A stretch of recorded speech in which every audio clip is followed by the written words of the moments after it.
keep in mind, but we now need to get on to specifics. So in that context, there are three different,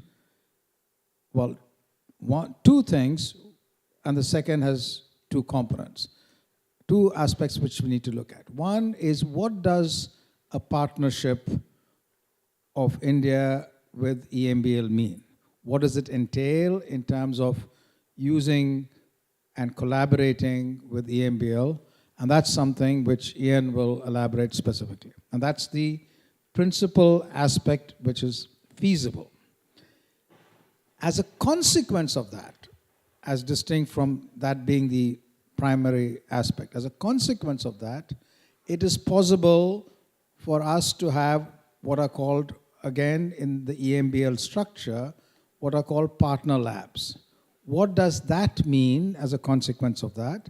And can we, in our ecosystem, starting with, let's say, one or so, build up to a few partner labs which have the quality and the drive and the ambition which is of a truly international standard? And to be, that is the second part of the second component of the partner labs, is these partner labs will naturally have a role larger than their own domain in impacting the ecosystem in whichever way, training and so on. So that's a component of that. So let's not get into that now.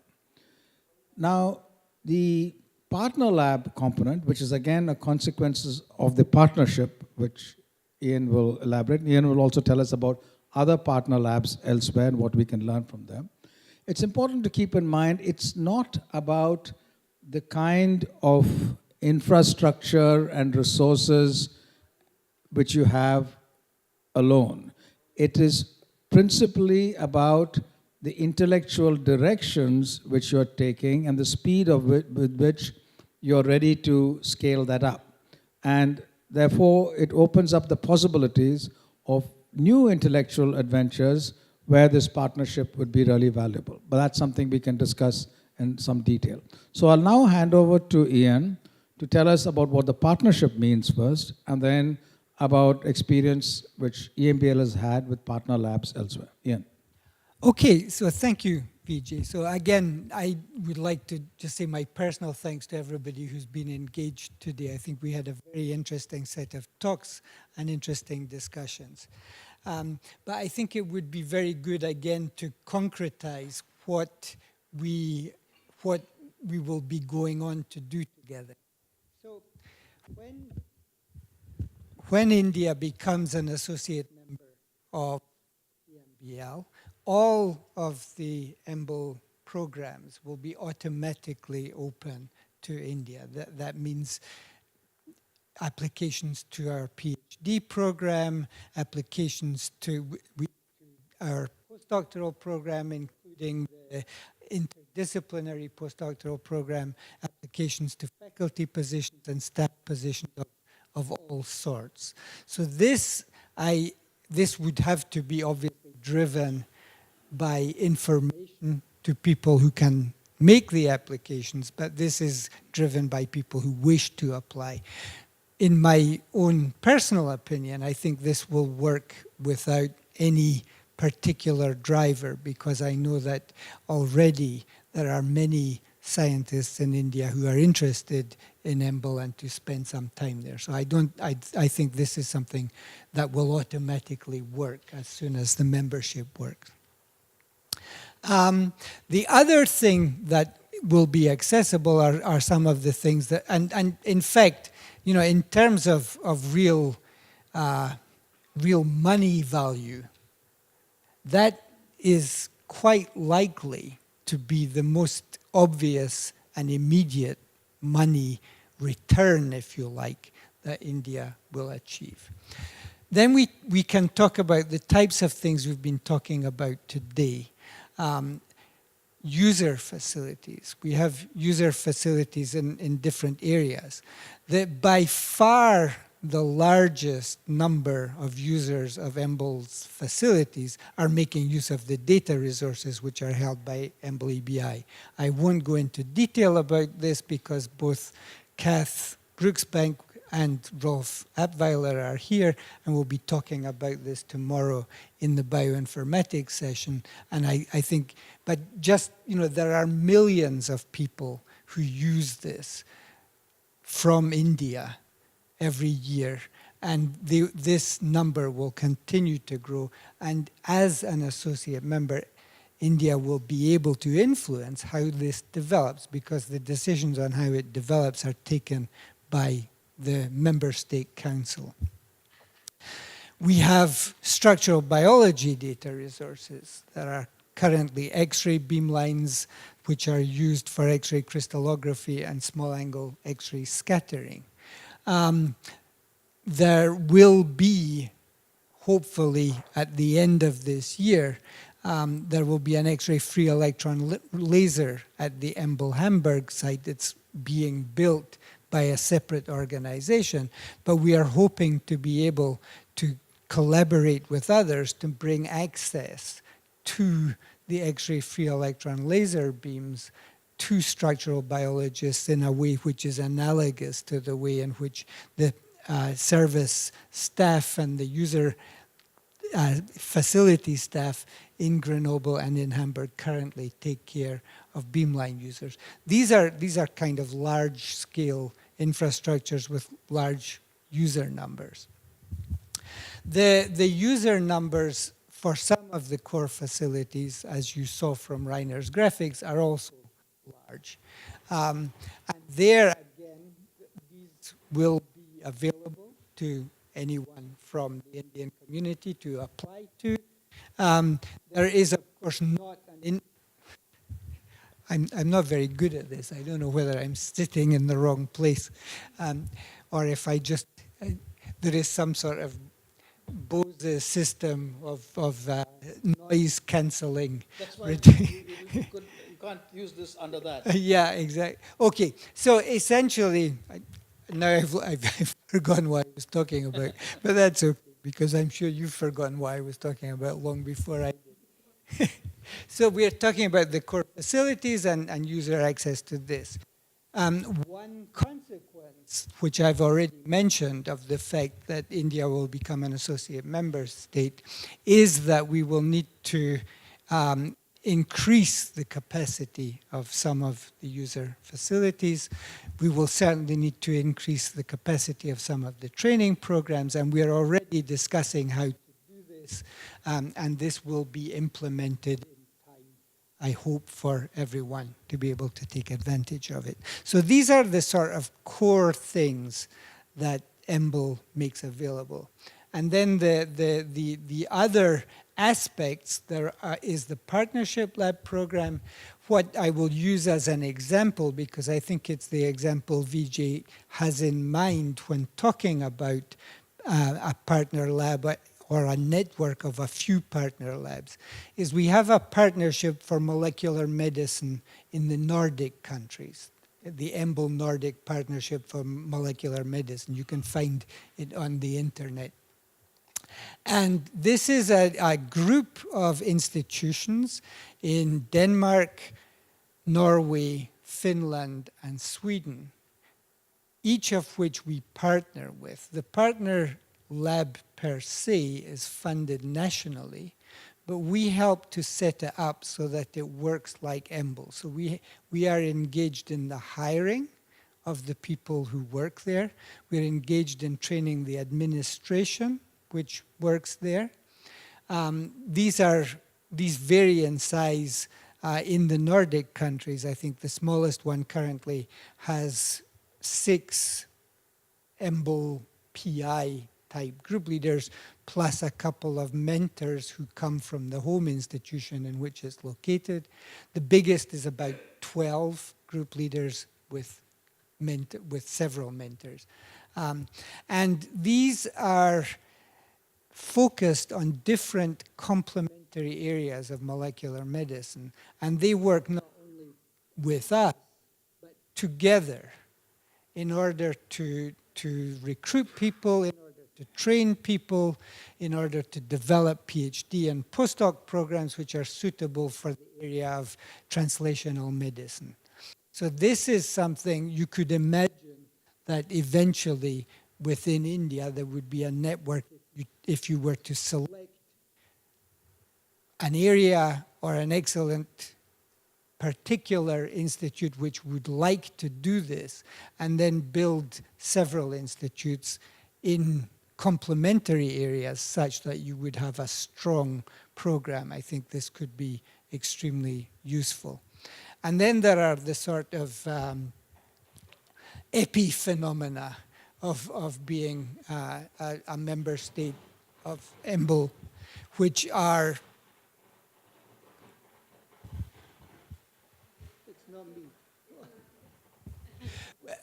are basically the huge network of scientists who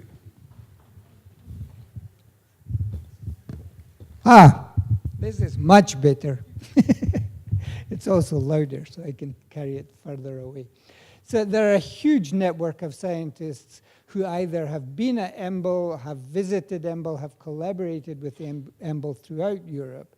And this is a very large network of people with whom, many of whom you will already know, but with whom we can perhaps help you to get into collaborative networks, to get into networks which lead to funding applications, et cetera, And these are the kind of things that being an EMBL member state will bring to all of you.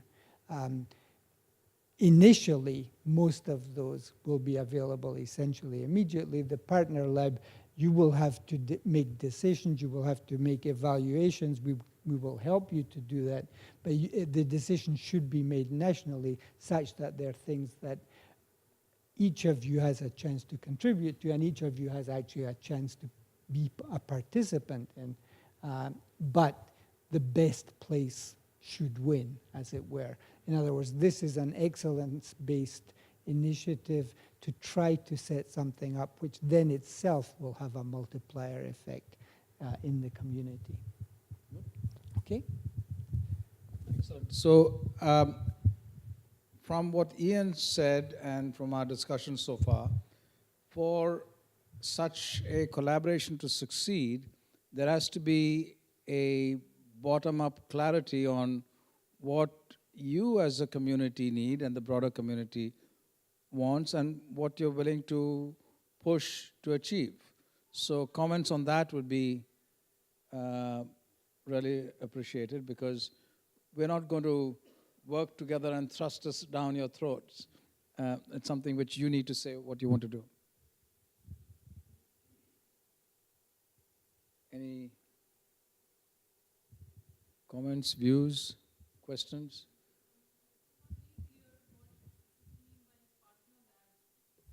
Okay, so essentially let me give you a little bit of the history, and this may clarify it. So after EMBL had existed for about 25 years, it was evident that it works. The model for doing research is a very successful one. And the model essentially is to combine an institute which is developing basic research, and there are groups doing basic research, user facilities for the member state communities, advanced training programs, so training programs from the PhD level up. The international PhD program that EMBL set up was the first international PhD program, standardized international PhD program set up anywhere. More recently, we set up the Interdisciplinary Postdoctoral program. This is a program where postdocs have to learn a new discipline during their postdoctoral time. It trains them in interdisciplinarity. It trains them in communication in a new field. It's, of course, incredibly useful for the people who do it, but it's also very useful for us as an institution because, of course, these are each interdisciplinary projects which are going on between two different groups who are doing two different things within the laboratory. So that there are many aspects of how EMBL works. And above all, and even the administrators on our council could understand this, the administration works. Because the administration of EMBL is there to serve the science. The scientists are not there to serve the administration. And in many institutions in Europe, things work the other way around. And so what they asked, and this was the Nordic countries who started it, they realized it's not feasible that every EMBL member country can have an outstation of EMBL. Simply, there is no desire to make the budget 10 times bigger than it currently is in order to make that possible. But what about if you helped us in the national system to set up institutes that work like EMBL? So you have people who come, they come for a maximum term of 9 years, they're very carefully chosen, monitored, but they get support to start up their operation from the beginning.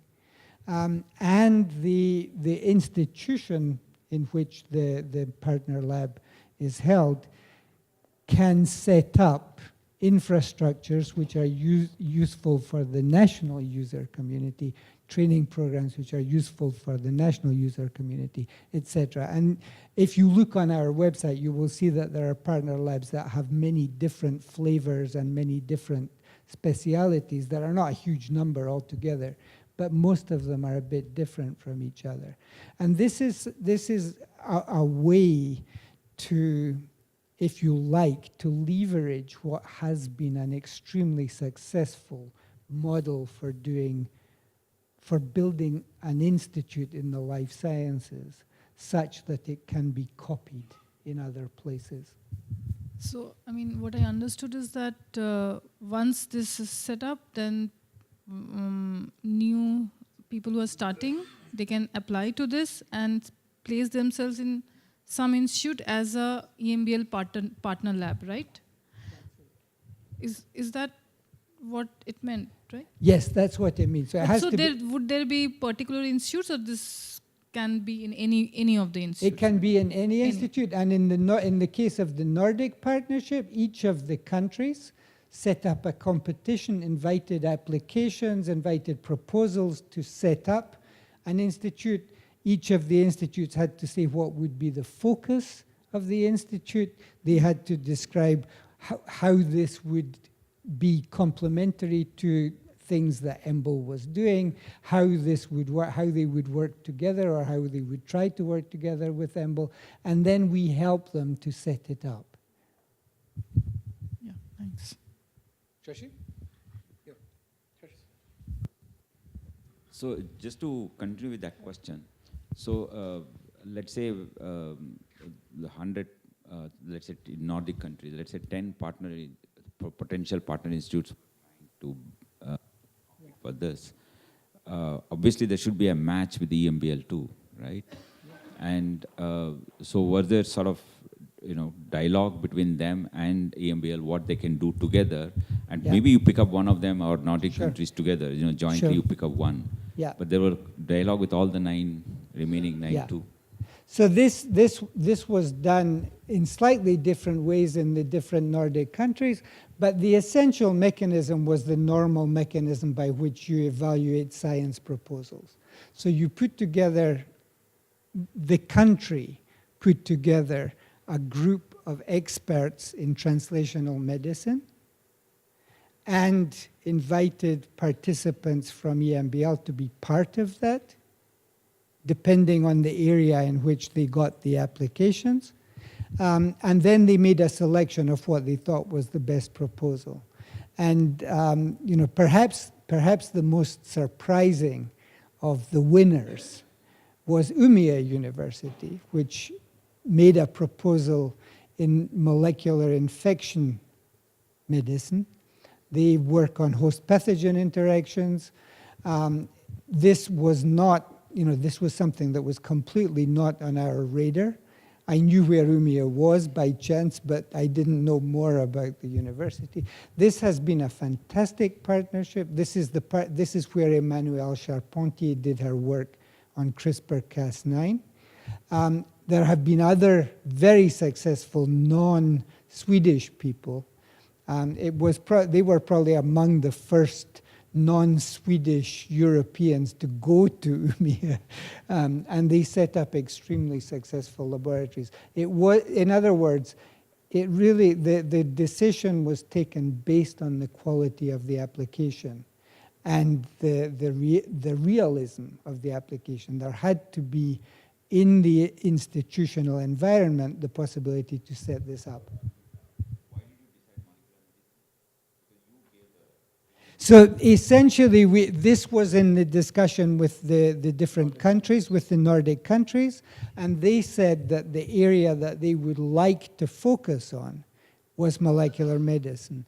Now, we are not a medical institute, but there are many members of the EMBL faculty who are involved in the sort of disease mechanisms aspect of translational mechanism and translational medicine, and Stephen is one of them, and we'll talk tomorrow, who's basic, in one sense is doing totally basic research, but in another sense is contributing to the development of antivirals. So I'm actually thinking that in addition to partnering with tangible resources such as user labs and setting up CRISPR-Cas9 or whatever, there's also another need that I'm feeling. I don't know if there's a feeling in the Indian community as well.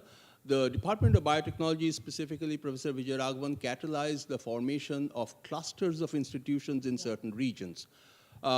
I'm in charge of one of those clusters, or at least I wrote up the proposal of one of those clusters, which is in the Calcutta area, comprising 6 institutions, including 1 medical institution. This has to do with systems medicine, in application of systems biology in medicine. And these are separate institutions. One's chemical biology institution, one's a traditional basic biology institution, one's a statistical institution, and so on and so forth. We've held several, so there is a tradition of doing the kind of research that they have done. Some of them are interested in diseases, but as we discuss amongst ourselves, it becomes a little bit difficult to coalesce ideas, primarily because these are new fields and we don't have much experience in these fields. What I'm thinking is even a dialogue with the EMBO partners or the EMBL partners, not necessarily in terms of the tangible resources, but how you start thinking about it, what may be a way of, that would be very useful as well. Yeah, so absolutely, this is what I sort of called one of the epiphenomena of membership. Of course, we'd be very, very happy to engage with you and with other members of the community in these discussions about how we have done things, how we might recommend to do things. I think it is that, essentially, I think one of the things about EMBL which makes it very unusual is how much it's community-oriented, how much collaboration. 75% of our publications are collaborations, and we collaborate for the user facilities, etc. We work together with the communities to try to answer their needs, and again, my colleagues tomorrow will talk to this in more detail. But we'd be very, very happy to be engaged in such discussions.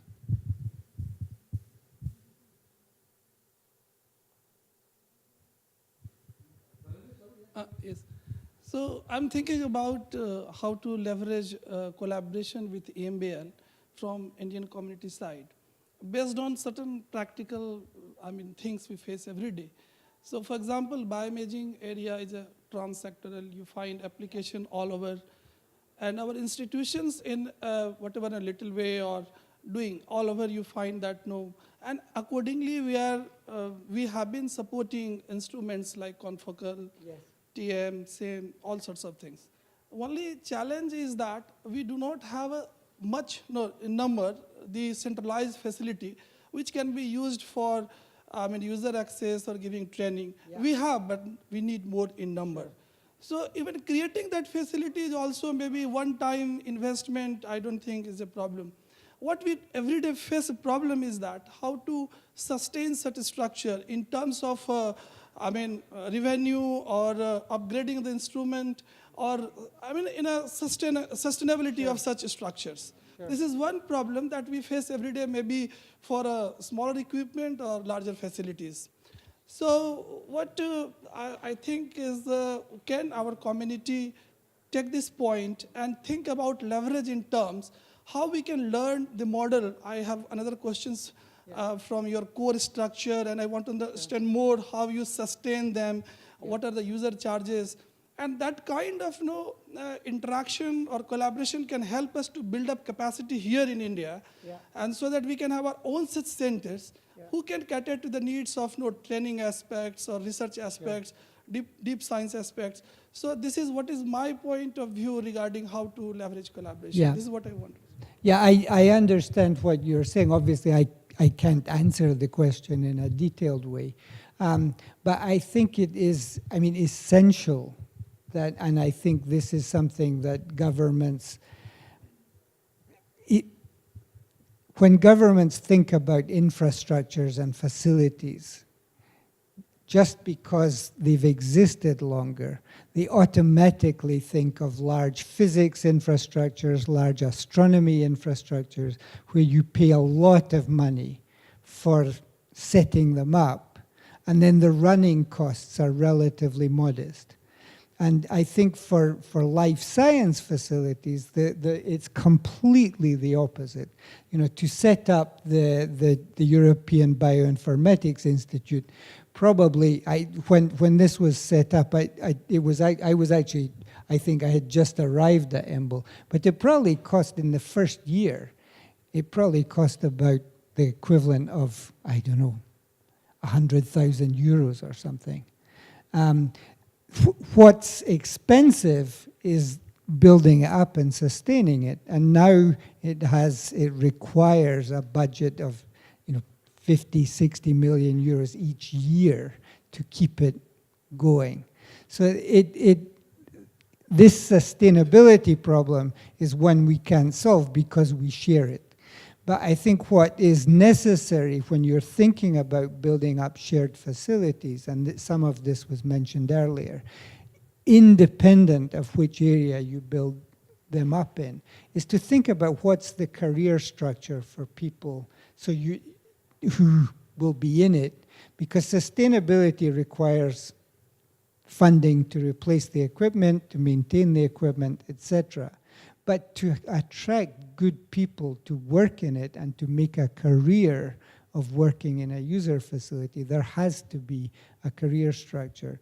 And that is something that in some areas we still struggle with. In some areas the problem is solved, but in other areas we still struggle with what will people do when they move on from this particular task that they do.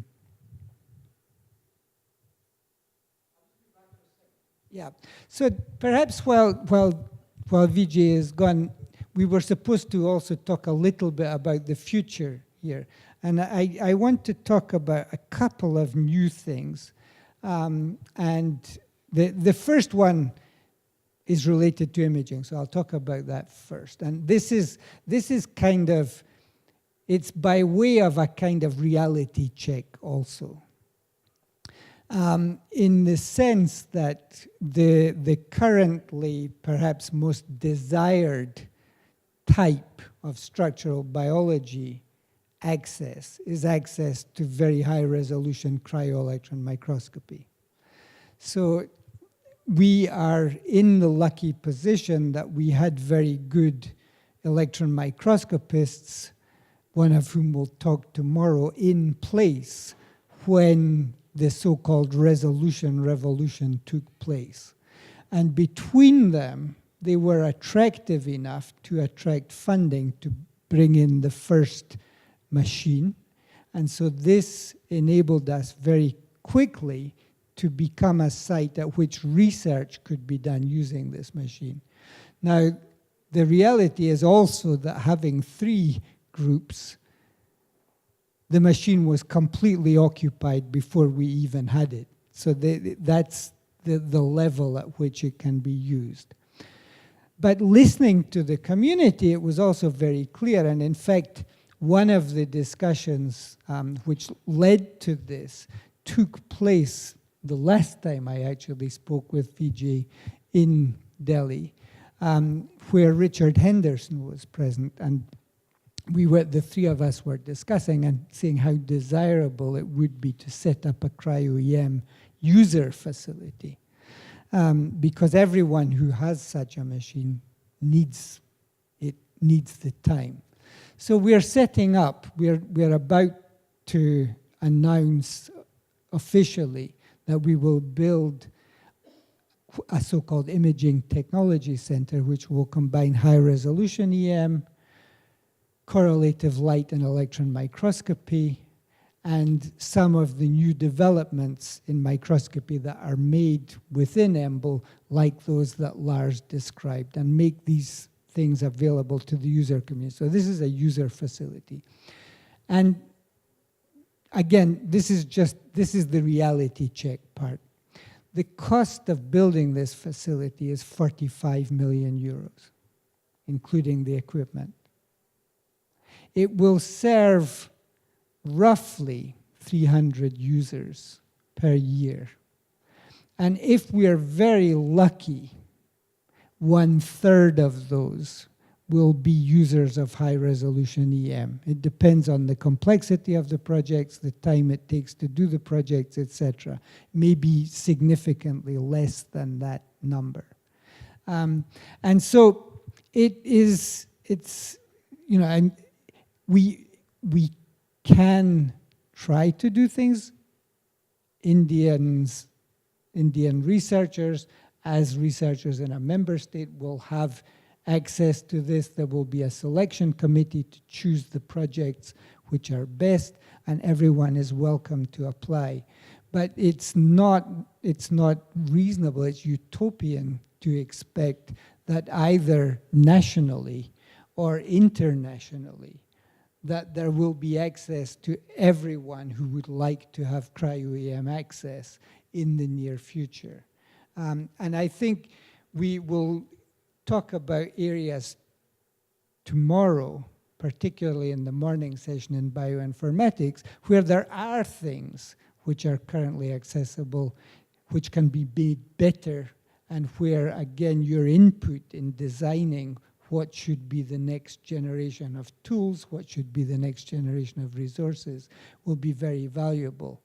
And here again, I will use this to come back a little bit to imaging. So EMBL EBI, in the person of Alvis Brasma, together with Jan Ellenberg, who has coordinated the Eurobioimaging project, together with Jason Swedlow, whose name was mentioned several times this afternoon, from the University of Dundee, and people also from the University of Cambridge and Bristol, with funding from the UK, one of the UK research councils, have set up now an imaging data resource. So this should be what builds up into the data resource equivalent to Ensemble for genomes, or UniProt for protein information and protein data and protein sequence information, etc., protein functional information. This is a pilot, and this needs to be built up. Now, we want to build this up together with the Elixir community, which is the sort of, if you like, the new research. It's an intergovernmental organization which is going to be a distributed set of data resource institutes and high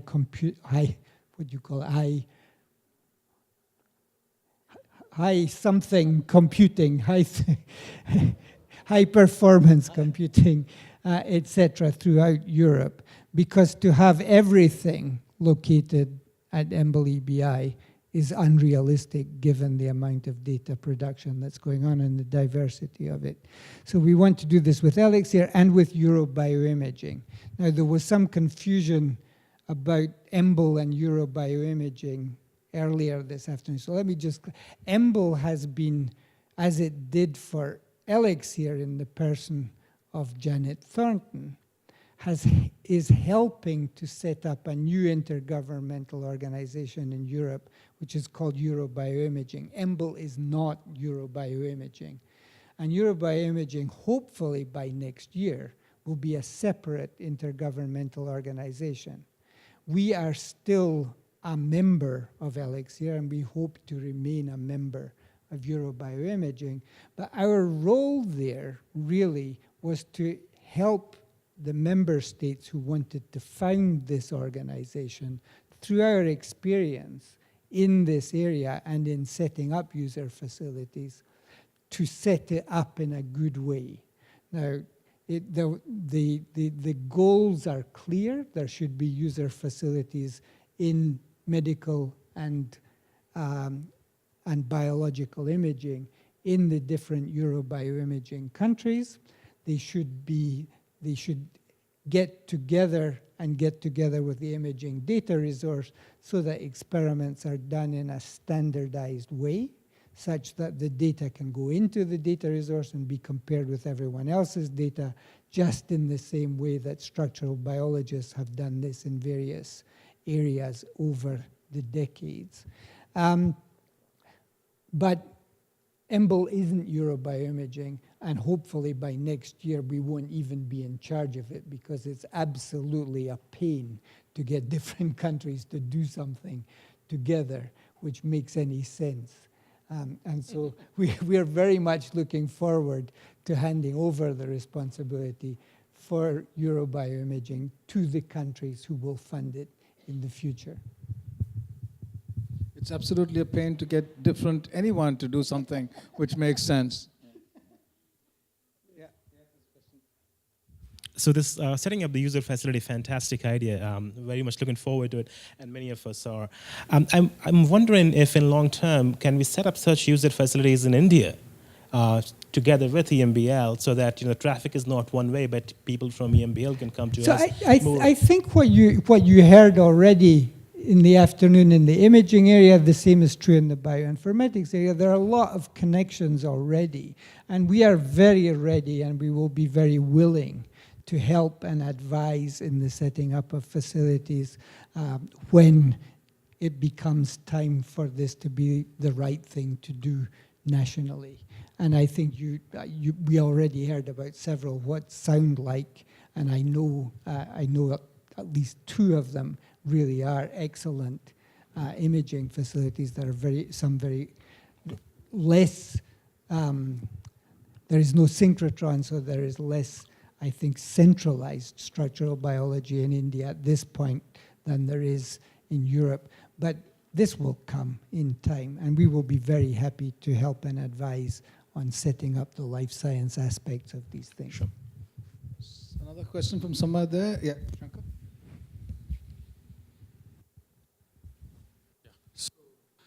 It's understandable that there is certain limitation in terms of usage of facilities, particularly of high-end systems, from users from here to go and access. But the real, critical point here is to have a good training program and a framework with a good training program. Because if I take an example of cryo-EM, the instrumentation as such is now, it looks like more or less fixed, and it will take years for it to move. But what can actually go really in the, forward in the next coming years is going to be data analysis. Yeah. Okay, so, and that is something which we have, very limited people in terms of the know-how. Now, if we can have, a framework of these training, which has been put up as part of this program, that can help both ways. So I recommend to talk in detail to Rainer about this, but there certainly will be a training program as part of this Imaging Technology Center. Sure. The idea is to train people in the use and in the expertise that's required, not just to use them, but actually to enable other people to use them. And in the imaging area, particularly in the Imaging Technology Center, we are working together with 3 different companies at this point, including FEI, who are extraordinarily interested Sure. in helping to develop and actually helping to fund these training courses because they understand that that's the limiting aspect. Yeah. Go ahead. Yeah. So as I see it, that maybe in the next 5 years, we are very likely to have at least a dozen centers doing cryo-EM. Correct? That's what we are looking at in terms of infrastructure. So which means your usage of facility is not going to be as much, which may have a requirement at the initial stage, but not as we go along. But what would be more useful is to have this continuous training on emerging techniques, particularly in terms of image processing. But I think taking That off would- from the last that would point be useful, yeah. Ian made, that's an initiative which in parallel we should take up here and working with the companies because they would be and are very interested in ensuring this happening. This cycle went through, by the way, in the early days of confocal microscopy also, and really was effectively dealt with by and by. So I'm not so worried about scaling within the user community, the training mechanism. I think that needs to have a pull which can link with international centers to make sure quality training takes place.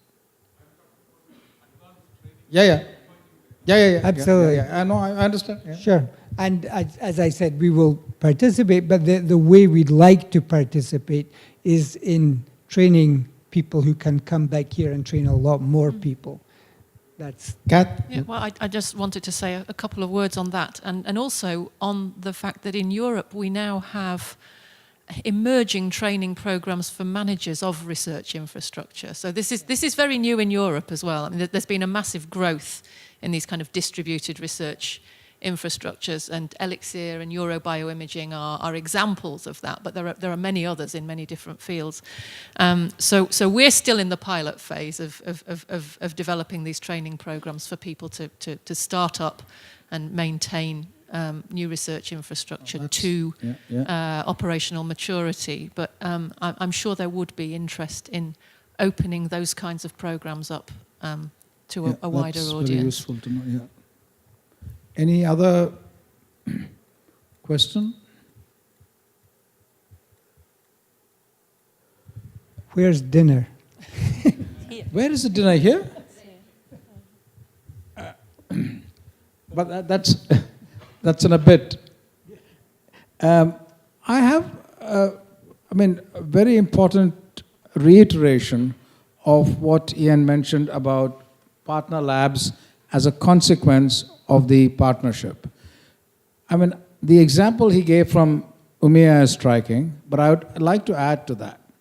One of the really great values of the EMBL model, and the reason why it's effective in seeding excellence across Europe, is this 9-year residency parameter.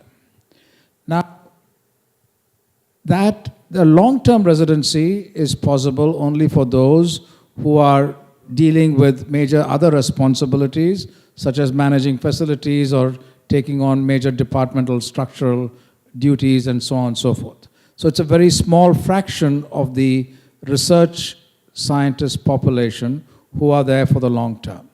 This is a model which all of us appreciate as long as it's done in Heidelberg. That attitude needs to change if you are going to have a partnership lab in our environment. Our ecosystem needs to create such structures which are competitive and have this model which seed the environment. The nice thing though, one of the challenges in the Indian environment is mobility. But if you create within a university structure or a cluster, as Partho mentioned, a partnership laboratory unit, then you have a situation where residency there in early stages of your career to take on ambitious projects and get rolling allows you to naturally segue into the ecosystem for a longer term position of a different kind.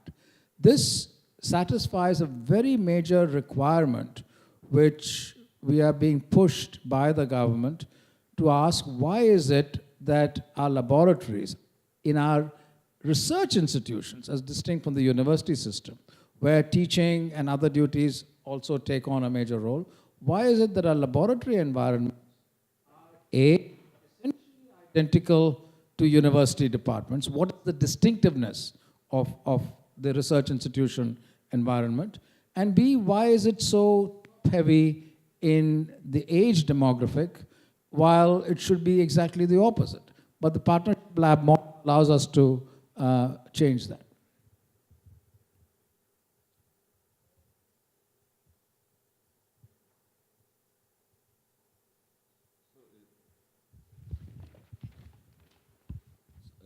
Just to for further clarification, so the success of core facilities, so do you attribute to the turnover of the scientist, but and retention of the managers of the core facilities?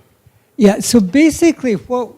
Both should happen, I guess. Yeah, so essentially the 9-year model applies to everybody. So also everybody who became the head of one of the core facilities accepted that they had a initial fixed term 9-year contract. And what has happened over time is that there has been a huge amount of turnover in the staff of the core facilities. And over time, now half of the heads of core facilities have rolling tenure contracts because they have proven to be very, very, very useful beyond the level of their task to EMBL as a whole. So some of them, for example, run many of the training courses. Others are engaged with industry quite heavily. And there are different ways in which people, if you like, recommend themselves for a rolling tenure contract. But what is true is that in the EMBL system in general, there are more people on rolling tenure in the service area than there are in the research or the administration area. And simply because the knowledge that is required to run one of these services in a very effective way, and this is probably particularly true, although it's not unique, but it's probably particularly true to the data resource area. It's very difficult, you can advertise a position. It's very difficult to find somebody who could come and do the job without having several years of additional training. So there are some people who have rolling tenure, but the huge majority of the staff in these facilities, just as in all of EMBL, is turning over every 9 years. Even in the Europe or US, the large universities have not been able to replicate this model. No, the service model is not, I mean, it's maybe better than Indian system, but they're not as good as... No, and I think, this is my firm belief as somebody who escaped the turnover model, because I've been at EMBL not quite as long as some people. I'm looking at Stephen, but I've been at EMBL for a long time. Is that not just for EMBL, but also for the member states? The turnover system is an absolutely critical aspect of why this laboratory works. It gives you the flexibility to change quickly. It gives you the flexibility to bring in new people all the time. And if everybody in a laboratory knows that moving on either before or at 9 years is not a failure, it's normal, then it isn't a problem. So people are aware of the fact that they will have to do this. And I don't know if it's only because of that, but it's extraordinarily unusual for us to have a problem that someone who has to leave cannot find a new position. Yeah, no. Any? No, well, I just wanted to add that this is a very important component which is doable in our ecosystem given the huge number of new institutions which have come up. There are opportunities there. And we should not be reluctant to explore those opportunities. And because these are also centered in the same locations where our national laboratories are, that translation in many cases doesn't require a huge mobility shift and therefore is feasible and brings value to others also. Dhananjay?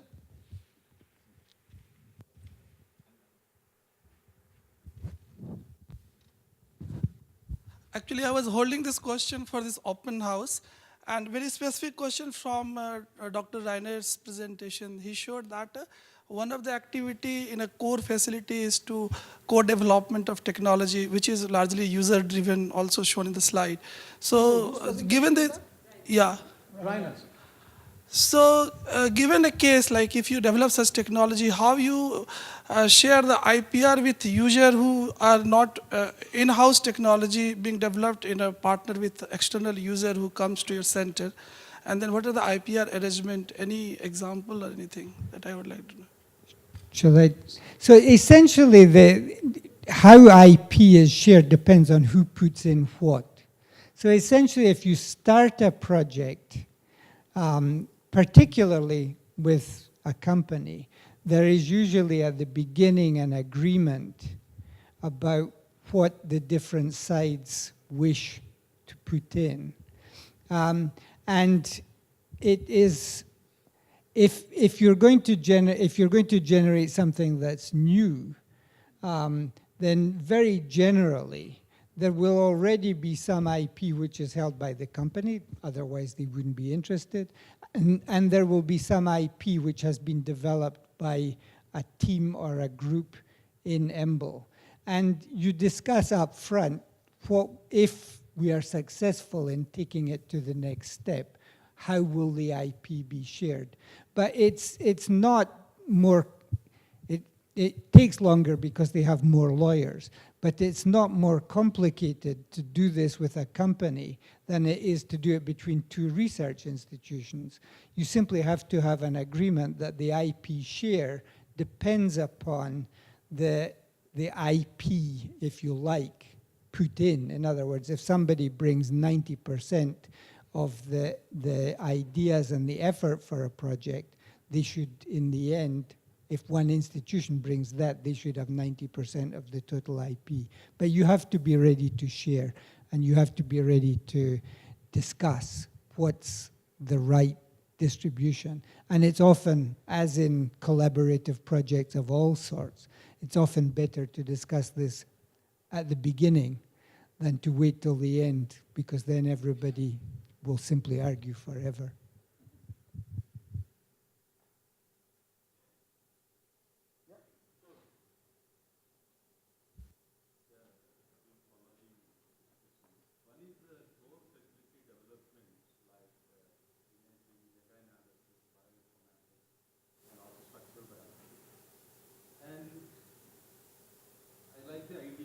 Your microphone isn't working. I can't really hear you. You could take the other microphone. Hello? Yeah, Now it's better? Okay. Yeah. So, EMBL can help us to guide, to strengthen the infrastructure. And now, in the last decade, as all of us are realizing that there are more new institutes, and I'm very sure that in the next decade or so, these infrastructures will be developed. But however, if we look for big challenges in the clusters, that there are different areas in the country, and we will have big challenges which are specific to locally or nationally and internationally. And all of them, like DBT, and we also have other agencies like ICMR, ICAR, that is medical research and agricultural research, and CSIR, all of them, whether you use whatever may be the type of work that you do, the imaging and data analysis and informatics and structural biology will be very helpful. Yeah. So this core strengths will be useful to leverage if we ask the big challenges. Yeah. The advantage is the number of new institutes of good standing and the national laboratories constitutes only about 5 to 10% of the researchers that are there. But on the other hand, there will be some sparks, even in some small places. Yeah. So once there is a big challenge, we can harness the knowledge that is generated, and that should have the continuity and sustainability. And most of the time, especially in the bioinformatics area and other areas, there will be a very good work that is done, but that will not be leveraged, and we will not be able to harness, especially it is done in a good PhD student in some university, and they submit the thesis, and then it will go. And these centers, or the clusters, should reach out and see whether there is a spark in that, and then try to coordinate with us. In that, the centers like this and EMBL will provide a strong spine to address the grand challenges. Yeah. Yes, I agree with what you say, and particularly, of course, the reason for us discussing and choosing these areas as the initial basis was exactly as you said. These are horizontal areas that affect huge parts of the life sciences, including the other sectors like agriculture particularly, but many others also, medicine, etc. So there was a strategy to choosing these areas rather than, say, I don't know, developmental biology or cell biology as the areas in which we would try to do stuff together at the beginning.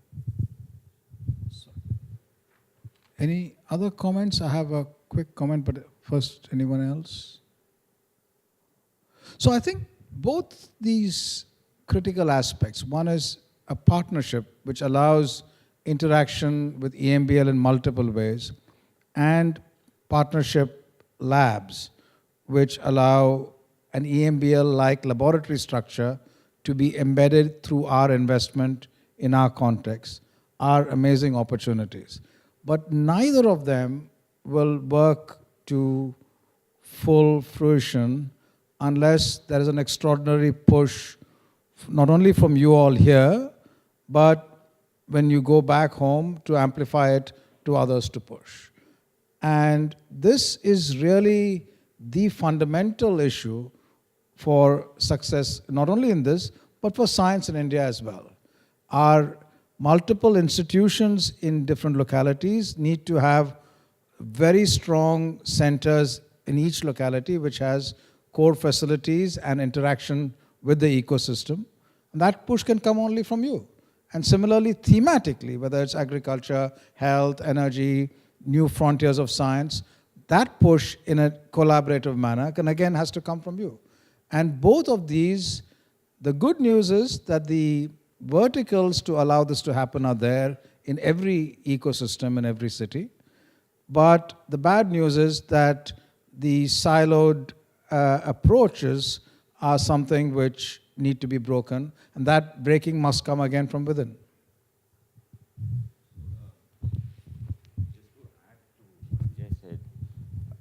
Recently, last week, Vijay, there was a review of all the IUCs in India. There are only 3 of them.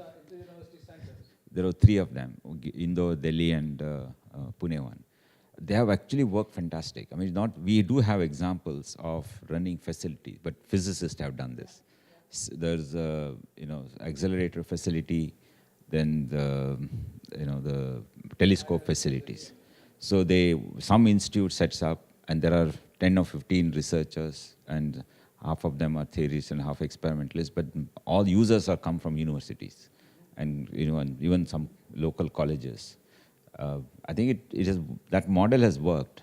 I don't know how to make sure that biologists. So, I think this is. Oh, sorry. So this is a very important point Shashi has made in terms of what are the enabling structures which, I mean, it's all very well for us to desire something. It's all very well for me sitting here to say, all of us should do this. But the question is how, and Shashi's specific examples are worth looking at. He's talking about the inter-university centers which were set up over 2 decades ago, and there are only 3 of them. And this one was set up with the Ministry of Human Resource Development. The point he's making is that that could be a model in an ecosystem to set up a structure for a EMBL partner lab. It's enabling, it's autonomous, it's embedded in the ecosystem, it can interact with the ecosystem, yet it's got all the flexibility of what an EMBL structure should have. And that model is something worth exploring as other ones do. I'd just like to add to that to say that, this is something which is important because this the Department of Biotechnology can drive, but it can drive in partnership with the ecosystems to make sure that these structures are put in place.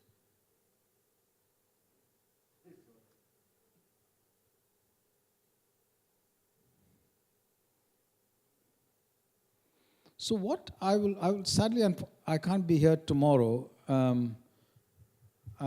but what I will do today is I've made some notes about the key points on which we need to go ahead, but if all of you can send feedback to Shalja on what your views are and what needs to be done, that would be very valuable.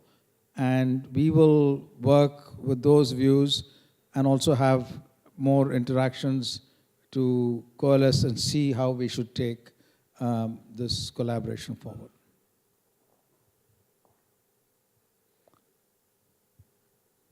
Any comments, anyone? Shalja, have I missed anything?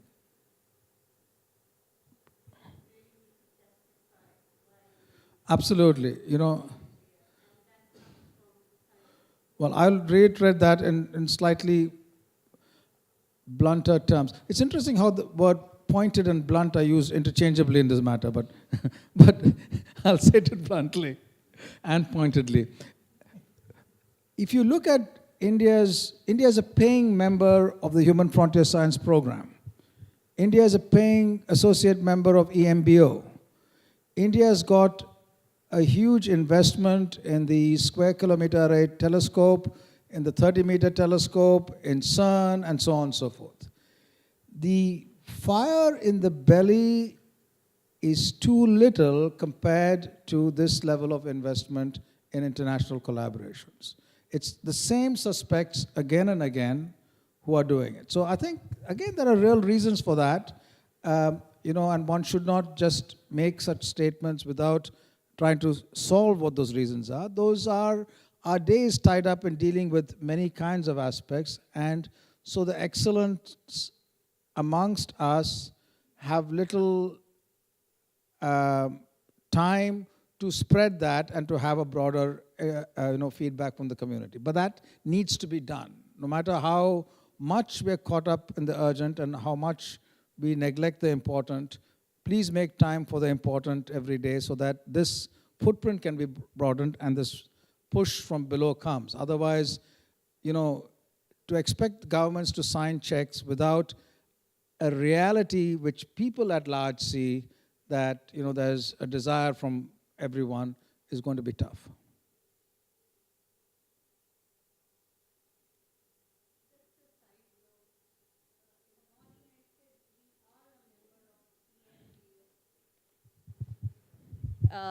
India is an associate member of EMBO, and I was speaking to Plamena, and given that the Indian scientists and EMBL scientists can apply even now for joint funds from the EMBO.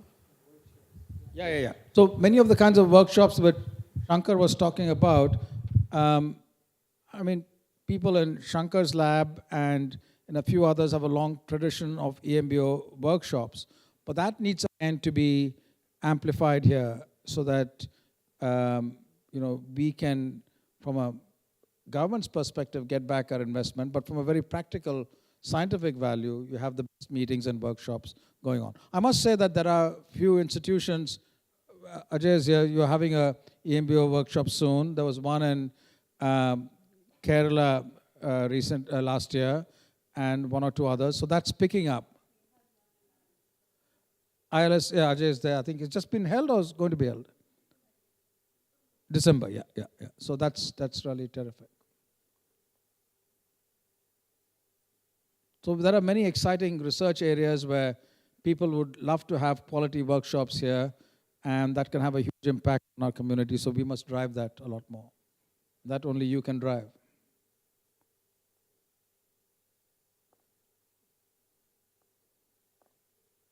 Yes, please. Behind you. So about the training programs that you were talking about, we have a very inhomogeneous community.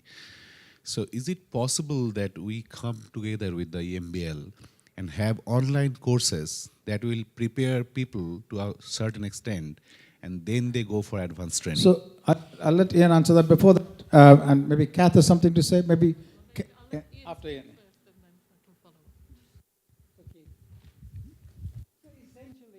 In the bioinformatics area, this already exists, and Kath will be talking about that, I guess, tomorrow morning. So you will hear more about that tomorrow morning. I think that this is a little bit related to Krishna's point when he was talking about the courses he organizes. I think you have to think for each area about how far can you go with a course that isn't hands-on doing the task, the experiment, using the machine which you're trying to teach people to use. And I think that there are different limitations in different areas, but certainly it is essentially EBI has been engaged in online training now for about 5 years. It's now extremely successful. And we intend to build this across other areas, but there will, of course, be limitations as to how useful it is in certain parts of what we do. Kath? And I also think what I'd like to add to that is that you can't think of online training and face-to-face hands-on training in the same light. Online training can be useful for preparing someone, getting up to speed. It can be useful after someone has been trained in the practicalities as a way of reinforcing what they've learned. But the nature of online training is immensely different from, bringing a group of 20 or 30 people who are, going to be the leaders in their field in the future together. The things you get from those face-to-face interactions, the collaborations that start up, that then last decades, it's very, very difficult to replicate that in the online environment. But as a complementary form of training, it's tremendously useful. And to play soccer by watching YouTube.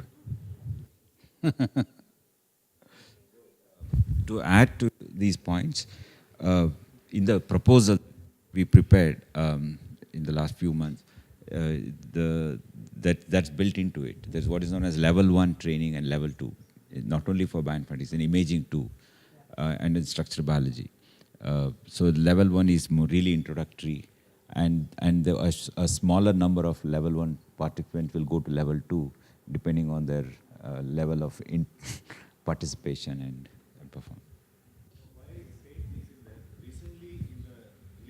Microscopy Society of India conference, Manideepa organized a workshop, and many of us taught there. And what Krishanu was pointing in the panel discussion was that, so the population was so inhomogeneous, they had very little idea what actually the instructors are talking about. Some of them had really an idea, but some of them actually had no idea what was going on. But they thought the topic was interesting, so they had actually registered for the course.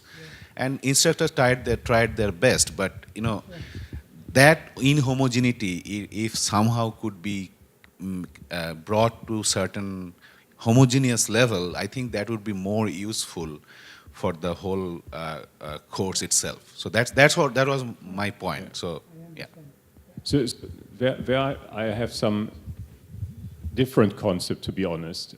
I think you can't just think that an organization like EMBL or EMBL then together with India can solve this problem, because you need to look at the whole situation.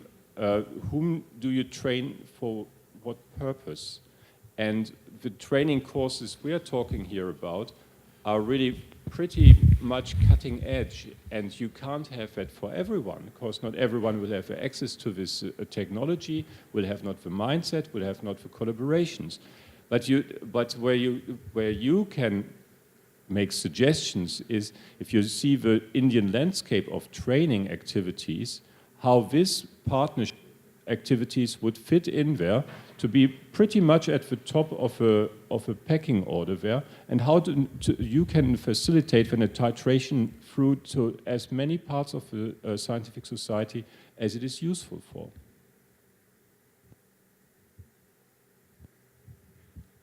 Completely different note there, and I'm probably going to contradict what I said earlier, but there are some amazing courses that will provide that kind of fundamental theoretical knowledge. I've seen some open university courses in which you actually get a chance remotely to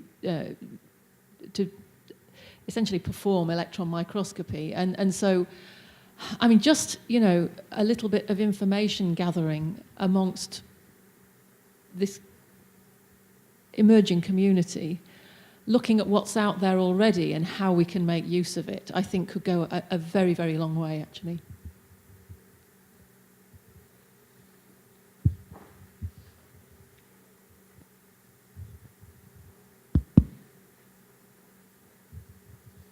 Any other comments, questions? Well, I'd like to end by reiterating the point which Shalja stressed, which is there's to be a massive push from all of you and people outside in the scientific community on wants about how to do these kinds of things. The examples I gave in astronomy and high energy physics, where the positive side is that a small set of people drove international collaborations. The not so satisfactory side was they drove it only to use international facilities for their relatively narrow purpose. We are talking about a drive from below to use it in a collaborative manner, which will have a huge impact on your ecosystem and on the country. So the challenges are much more complex, they're not the same, but there are aspects one can learn from them and push, but that push has to come from below.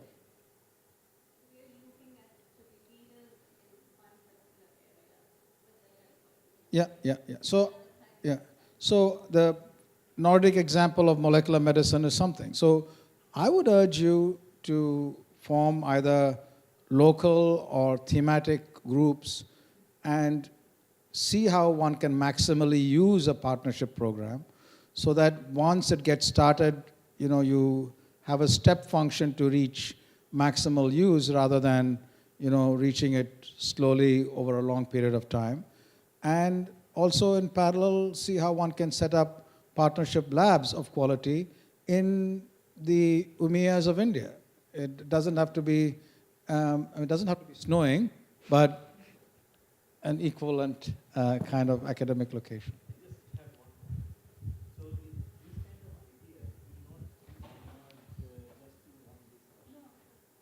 Therefore, if if DBT can facilitate this discussion process a little bit, it will really help. And because it's not so. I see.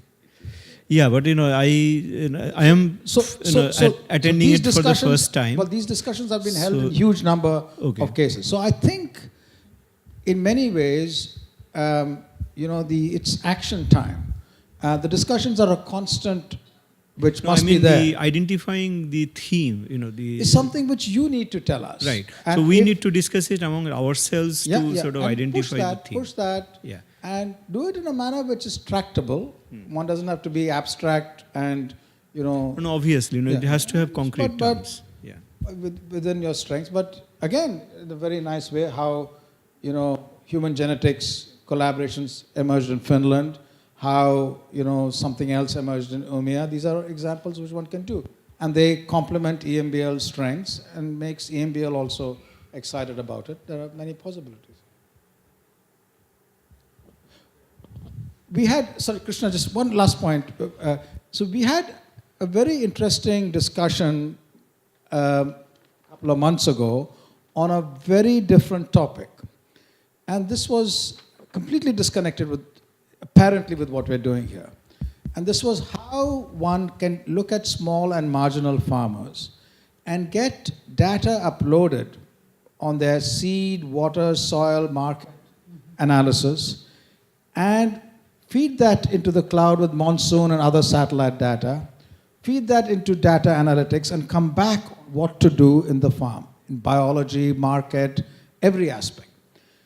And the reason that meeting was so exciting was that in addition to farmers, the farmers were there, the end users, the biologists were there, the crop breeders were there, but there were people from industry, from companies, and from computer science departments in universities who brought this composite excitement into it. So again, when in this very distinct component, when you're looking at how to push the ecosystem, we should think beyond us as biologists and see how we can build up these structures which really attract everyone into biology and not just biologists. Krishna, you had something? Yeah.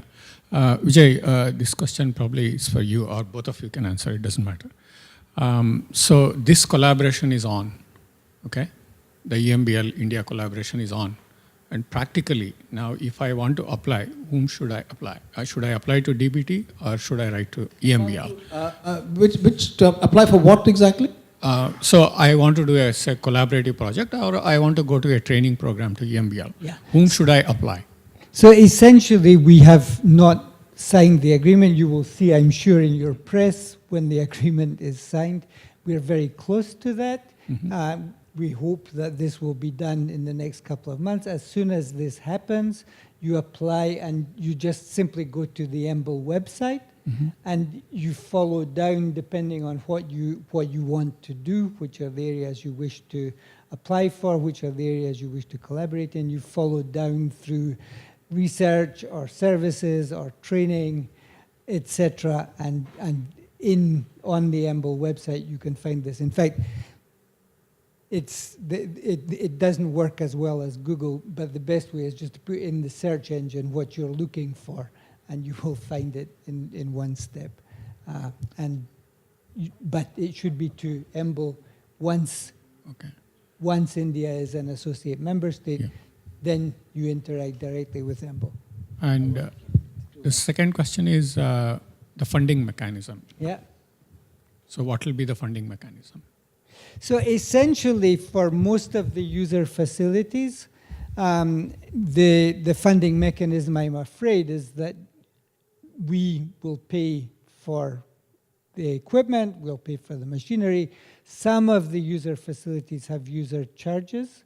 You will pay the member state user charges, which are the same as the in-house user charges. So very similar to some of the models that we heard about today. These are relatively affordable charges. For some of the facilities, we have the Christian Boulan fellowships. Occasionally, and this is one of Stephen's headaches, for the structural biology facilities, there had been a tradition for the European Union to support user access to the structural biology facilities. This, in spite of the fact that the number of users continue to go up and the number of requests continues to go up, the amount of funding that's available for user access in that area has gone down over the years. So there is some, and there are programs, again, which you will find on the website. But I'm afraid that many users will have to pay their own trip, but in terms of the actual usage of the facilities, they are then free once you're on site. So I would frame this in a slightly different manner than, who pays for access.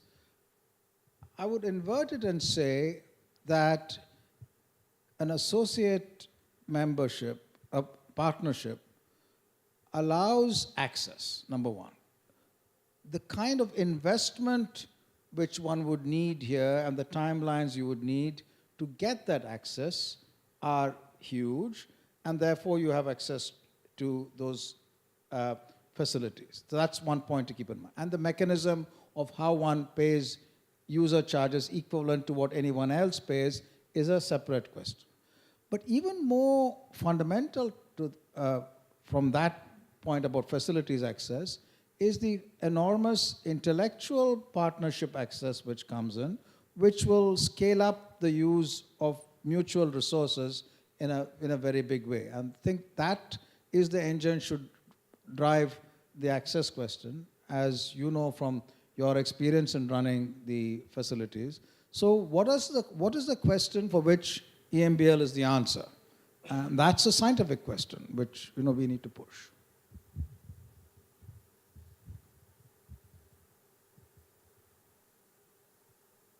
Perfect.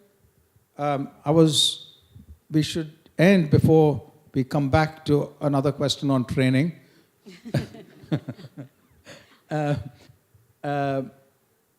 That's a critical point, by the way. I'm not in any way diminishing that. It's just that I'm nervous about, that's a huge, big issue which we need to deal with and leverage into that. So that's what I meant.